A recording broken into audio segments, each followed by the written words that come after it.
Morning student.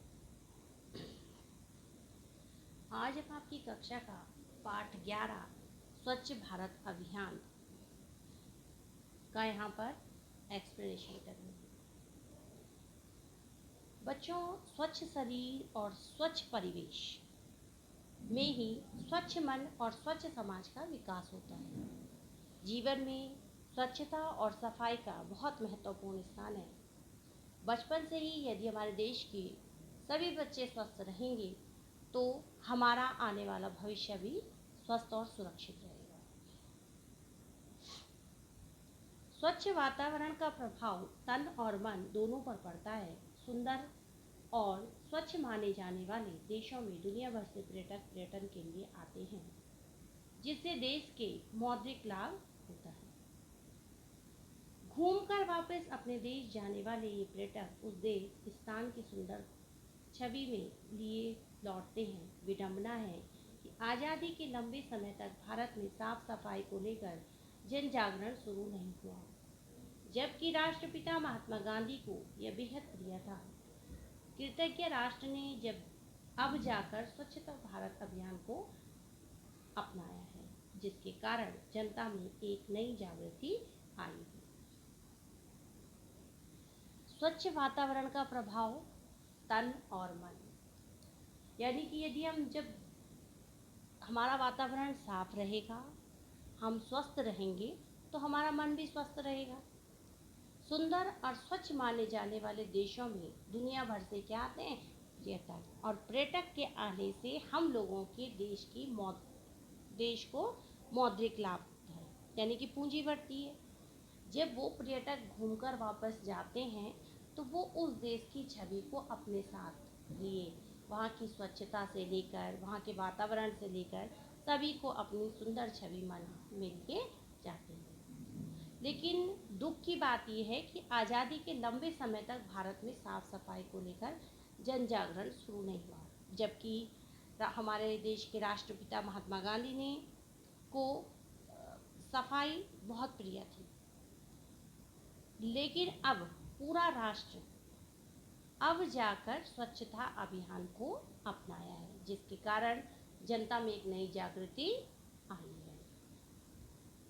दैनिक जीवन में व्यक्तिगत सफाई की तरफ बेहद ध्यान देने की आवश्यक जरूरत है, क्योंकि स्वस्थ शरीर और स्वस्थ मन का व्यक्तित्व के विकास से सीधा संबंध है।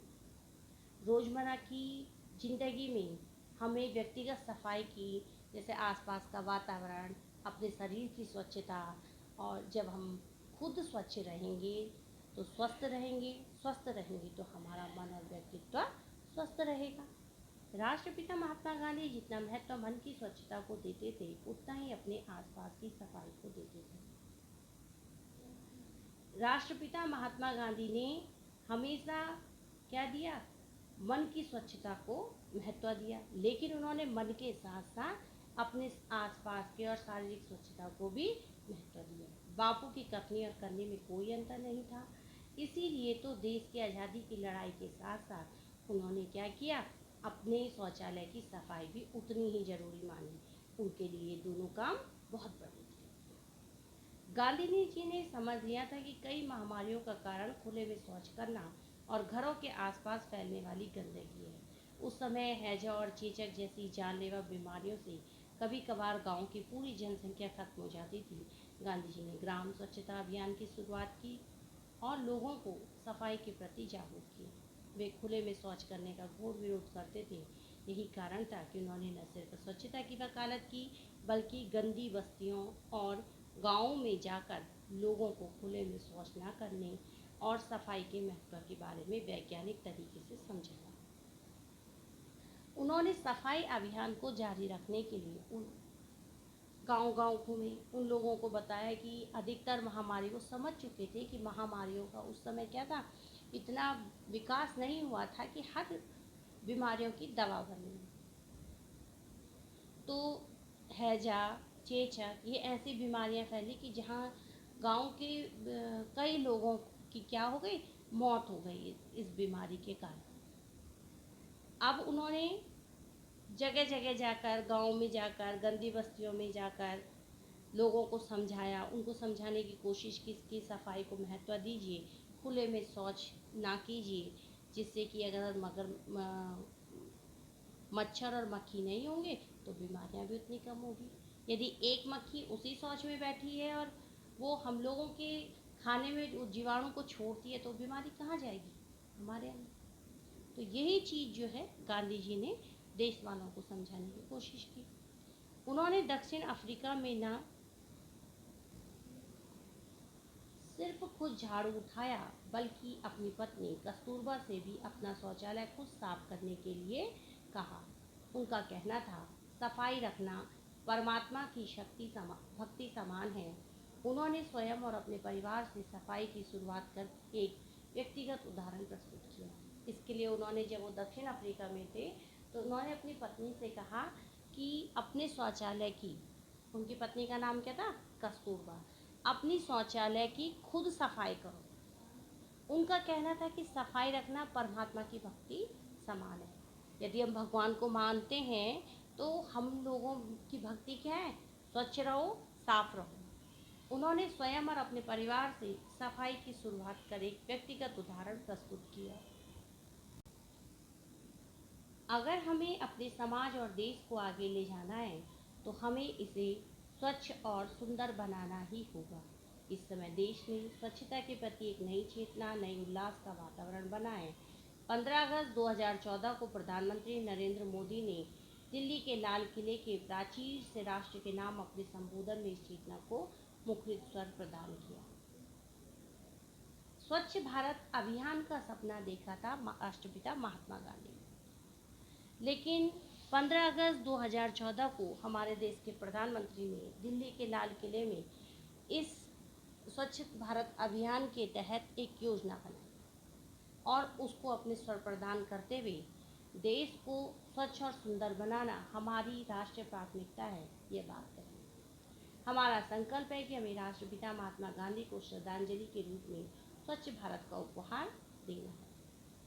उन्होंने कहा कि उन्होंने सपना देखा लेकिन पूर्ण न हो पाया, इसलिए हम क्या करेंगे, एक संकल्प लेते हुए हम अपने राष्ट्रपिता महात्मा गांधी को श्रद्धांजलि के रूप में स्वच्छ भारत उपहार में देंगे। इसीलिए 25 सितंबर 2014 से 2 अक्टूबर 2014 तक देश भर में स्वच्छ भारत सप्ताह आयोजित किया गया। प्रधानमंत्री के प्रेरणास्पद संदेश के बाद अब पूरे देश में स्वच्छता अभियान तीव्र गति से चल रहा है। 2 अक्टूबर 2014 को देश भर में सरकारी कार्यालयों और उन अनेक संस्थानों में लाखों लोगों ने स्वच्छता की शपथ ली। स्वच्छ भारत अभियान के तहत देश के 5,551 शहरों में 1 करोड़ शौचालय बनाने का लक्ष्य निर्धारित है। सफाई समाज के सर्वांगीण विकास का एक प्रमुख अंग है। सफाई किसी एक स्थान तक सीमित नहीं है और ना ही इसकी कोई एक दिशा है। हर जीव जंतु सफाई पसंद होता है। आपने देखा होगा कि जब कुत्ता बैठता है तो अपनी पूंछ से जमीन साफ कर लेता है। सफाई का ध्यान रखने से व्यक्ति रोग मुक्त रहता है और एक स्वच्छ राष्ट्र के निर्माण में योगदान देता है। इसलिए हर व्यक्ति को इस बात के लिए प्रेरित करना चाहिए कि वह अपने जीवन में अपनी तथा अपने आसपास की साफ सफाई पर विशेष ध्यान दे। अपनी काया को, यानी कि शरीर को निरोग रखने के लिए प्रतिदिन खाना खाने से पूर्व और शौच जाने के पश्चात हाथों को साबुन से अच्छी तरह धोएं ताकि शरीर में कीटाणु प्रवेश न कर सके। यदि हाथ गंदे होंगे तो खाना खाते समय शरीर में कीटाणु प्रवेश कर जाएंगे और हैजा और डायरिया जैसी बीमारियों को जन्म देंगे। स्वच्छता में नियमित तौर पर बढ़ते हुए नाखूनों और बालों को काटना चाहिए। साफ सुथरे कपड़े पहनना चाहिए।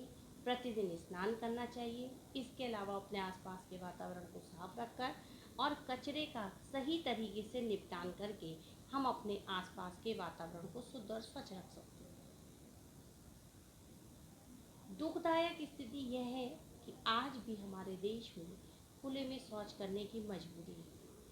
स्वास्थ्य की दृष्टि से देखा जाए तो खुले में शौच करना बीमारियों को आमंत्रण देना है।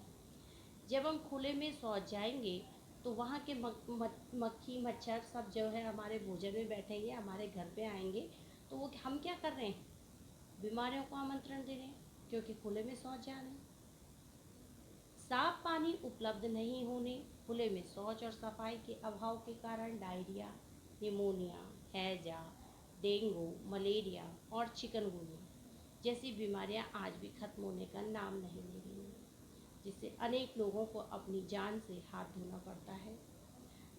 भारत में हर वर्ष डायरिया के कारण 5 वर्ष से कम उम्र के 4 से 5 लाख बच्चों की मौत हो जाती है। अब सिर्फ किसके कारण? गंदगी के कारण।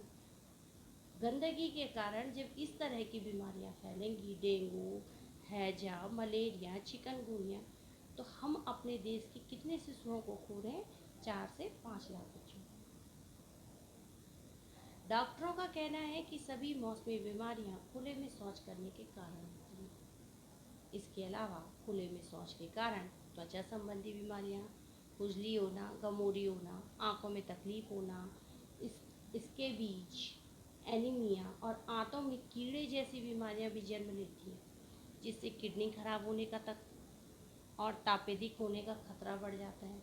किडनियां खराब हो जाएंगी तो शरीर का फिल्ट्रेशन नहीं होगा, उससे क्या होगा, हमारे शरीर की जो अंदरूनी समस्या होगी वो बढ़ेगी, न पाचन प्रणाली सही रहेगी। तो जिसका सिर्फ एक कारण माना गया है खुले में शौच करना, या वातावरण यदि स्वच्छ ना हो। यूनिसेफ की एक रिपोर्ट के अनुसार मनुष्य 1 ग्राम मल 1 करोड़ बैक्टीरिया, 1000 परजीवी शिष्ट और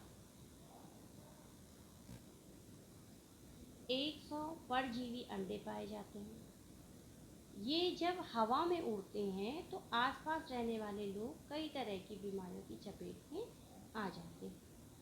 खुले में शौच करने से अनेक माध्यमों से वही मल हमारे घरों और खाने पीने की वस्तुओं तक पहुंच जाता है। वायरस फैलने का सबसे बड़ा माध्यम मक्खी है, जो मल पर बैठती है और फिर घरों तक पहुंचकर खाने पीने की चीज़ों पर बैठ जाती है। इससे हैजा, टाइफाइड और डायरिया जैसी बीमारियां फैलती हैं।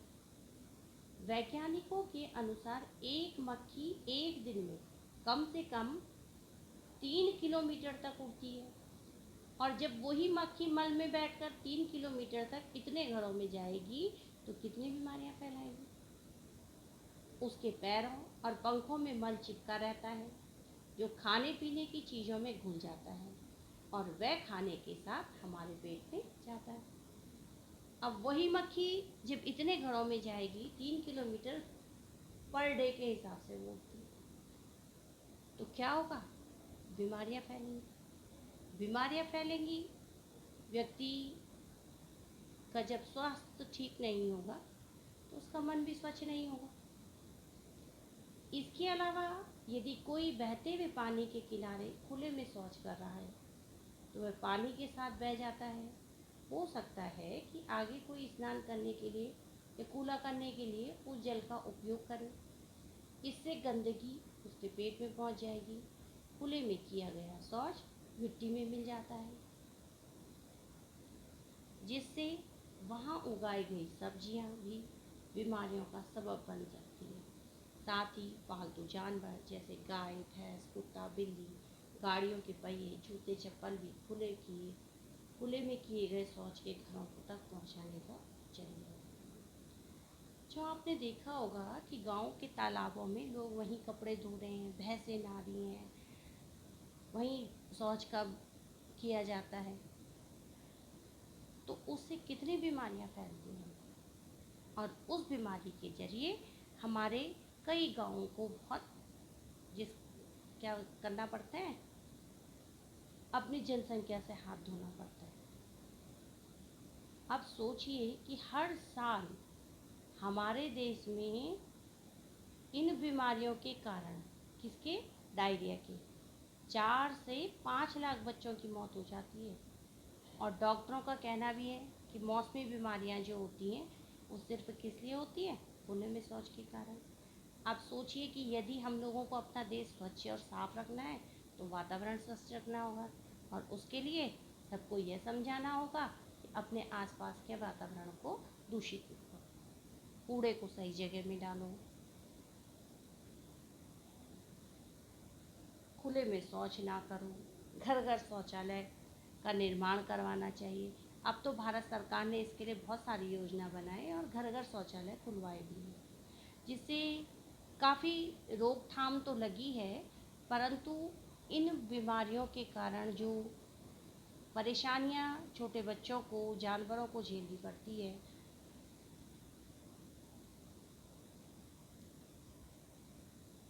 हैजा, टाइफाइड और डायरिया जैसी बीमारियां यदि ये फैलती हैं तो एक नहीं हजारों लोगों को डुबो देती हैं।